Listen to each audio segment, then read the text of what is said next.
When Star Wars Jedi Survivor came out earlier this year, I was really let down by its story. I thought that Jedi Fallen Order set up a lot of excellent characters, and I really couldn't wait to see where they went in the sequel, but save for a few small exceptions, I felt like a lot of the cast didn't seem like they even really wanted to be involved with Jedi Survivor or its story. Worse than that, though, I felt like Cal Kestis, who is positioned to be one of the most interesting characters in all of Star Wars following the events of Fallen Order, wasn't written particularly well. Obviously, all of that is just my opinion, and I'm not here to try and convince anyone that the characters in the sequel are bad, even though that's kind of how I feel. Instead, I want to point something out that's a little bit more nuanced than that. I want to talk about how Star Wars Jedi Survivor completely mishandles the dark side of the Force from both a narrative and a gameplay perspective. Now, the Force is a little bit tricky to talk about because it's not something that has a lot of consistency within Star Wars itself. It's space magic, so its rules are a little bit vague and loose, and when Star Wars has tried to give it a more rigid definition, it's been mishandled and taken away a lot of what makes the Force as a concept so captivating.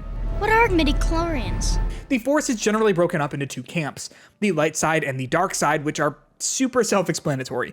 Good guys use the light side of the Force, while baddies get the cool dark side Force powers like lightning. One of the main pillars of the dark side of the Force as a concept is that its power tempts people who use the light side to switch over. It's a very on-the-nose metaphor for what it's like in the real world, trying to be a good person when it's very easy to be a bad person and possibly live a better life. It's a universal and interesting story that's been explored over and over again in Star Wars, and Jedi Survivor tries its hand at telling a story about the temptations of the dark side and how Cal struggles with it after several long years of hardships. Unfortunately, Jedi Survivor completely fumbles this story, which is a core piece of the narrative that it's trying to tell, making the story as a whole feel pretty weak. Okay, spoilers for Jedi Survivor from here on out.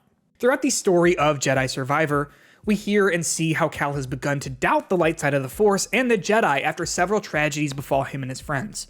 It doesn't seem like he's ready to go full-on Sith Lord, but his faith in the Jedi way has certainly been shaking. It's not helped by the fact that Seer, maybe the only person in Cal's life who could understand what he's feeling, doesn't really seem to be all that interested in helping Cal recover his lost faith. After being sold out by Bode, Seer gets killed by Vader and Cal becomes full of rage and seeks Bode out for revenge.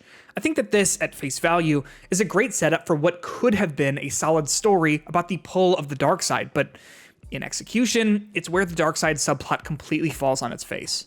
Cal tracks Bode to his home on an Imperial base, and they have a confrontation, but Bode slips away with his daughter, alerting the entire base that Cal is there. Fueled by even more rage, Cal is confronted by a large room full of stormtroopers, and the UI prompts you to click the sticks to have Cal embrace his darkness. You click the sticks, the screen tints red, and then nothing happens. Time slows down, and Cal is able to deal more damage than usual to take out the room of Imperials, but minus the damage buff, the time slowing ability has been a power that he's had the entire time that players can use from the start by clicking both sticks. Also, Cal has been dismembering and pushing Imperials off of ledges this entire time, but for whatever reason, Jedi Survivor treats this moment like Cal is finally giving into the grip of the dark side, and like it's some big deal from both a narrative and a gameplay perspective, but it's just not. Imperials are bad people. They're a cog in an overtly fascist regime that Star Wars has made very clear are important to eliminate. So there's really no morality to this scene that wouldn't have been applied to every other moment where Cal and his friends kill legions of Imperials. Do you see why this is a weird scene from that perspective? After he cuts his way through the entire facility, Cal meets up with his girlfriend and they have a very brief conversation where they decide that him killing people is bad, actually, but like, where was this discussion when you guys were both mowing down stormtroopers on Jedha? I think for this scene to have worked on a narrative level, Cal would have had to do something that's actually wrong, something that actually shows that the dark side is the wrong path. Here's a perfect example of what I'm talking about. Let's look at Star Wars Episode 2, Attack of the Clones. For all of its many faults, I don't like sand. Attack of the Clones actually gets this sort of scene right. About halfway through the movie, Anakin returns home for the first time and finds out that his mom has been kidnapped by Tusken Raiders. There's been a darkness brewing inside Anakin for the entire movie, but when he goes out searching for his mother, we can tell that he's reached a boiling point. He finds his mom inside a Raider camp, tortured and captive, and she dies in his arms. Anakin, full of vengeance, leaves the hut, ignites his lightsaber, and kills everyone in the camp. It's a tough scene to watch. Even though we're told that the Tusken Raiders are heartless monsters, we know that that sentiment is likely based on local prejudice, and that it's wrong for Anakin to kill them all, especially as he puts it, And not just the men, but the women. And the children, too.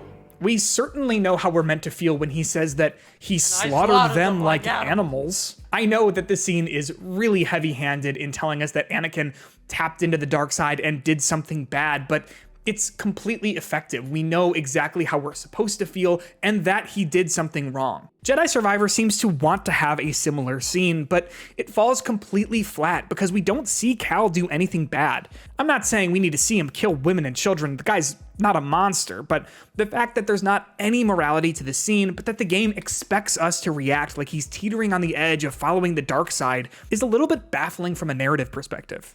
This moment also fails on a gameplay level as well. As mentioned before, Cal taps into the dark side of the Force and gains the miraculous new ability of nothing. He deals a bit more damage and can slow down time, but again, you can do that from the start of the game and it's not seen as some dark side power there, so I'm not exactly sure what Jedi Survivor is going for from a gameplay perspective with that.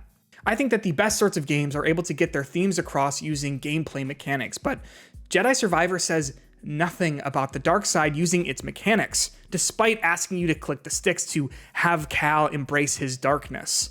I'm not saying that Cal needed to get the ability to use Force Lightning or anything like that, but something would have been nice. And I know what you're already commenting under this video. They didn't want to give you dark side Force powers because they'd be too powerful, and Cal isn't supposed to be a Sith. And I agree with you. I think that giving Cal unlimited access to dark side Force powers would kind of butt heads with the narrative as well as the combat mechanics, but I think that there was a way to give Cal a dark side Force power while also making it serve the narrative. Here's another example of what I mean. Mild spoilers for Nier Automata. In the final act of Nier Automata, you end up playing as A2 for a while, a character who was previously made up to be a villain. A2 is a vengeful, bitter person when the player takes control of her, and she has an ability that the previous two playable characters don't have, called Berserk Mode.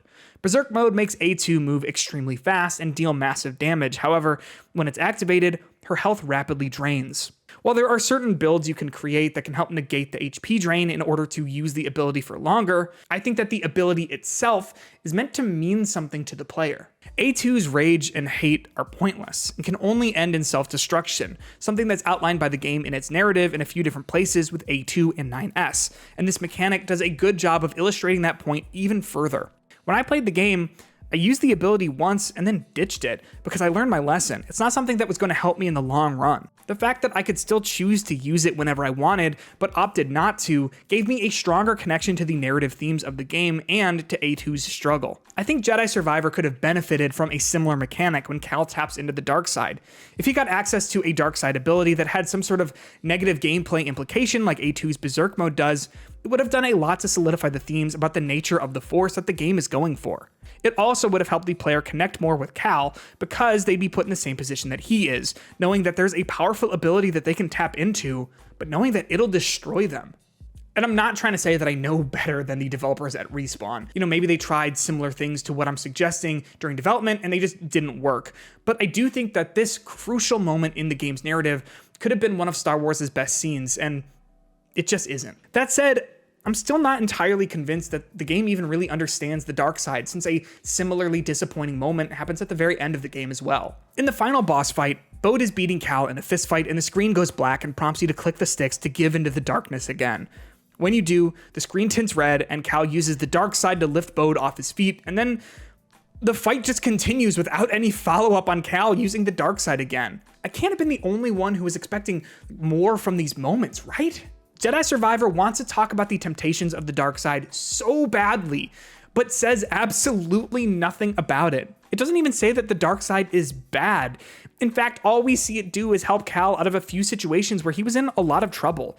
I think that's a good setup for a narrative about a Jedi losing his way, but he never uses the dark side to do anything bad and doesn't even seem all that broken up about the fact that he's slipping down a darker, more red screen tinted path. Maybe my complaints here will be addressed somewhere in the next game, but a vague promise that all of this will pay off at some point way down the line doesn't do anything for me right now, and it certainly doesn't make these scenes make any more sense or improve them in any way. The fact is, these scenes don't work now, and more context isn't going to fix that, unless we find out that all the Imperials that Cal killed in that first Darkseid scene were all women and children or something. So that's all I've got on Star Wars Jedi Survivor. Am I alone in this? Did you feel the same way, or did you really like the game? Either way, let me know down in the comments below. I'm curious. While you're down there, make sure to like this video, subscribe to DualShockers, and remember to click the bell icon to be notified whenever we post more content just like this.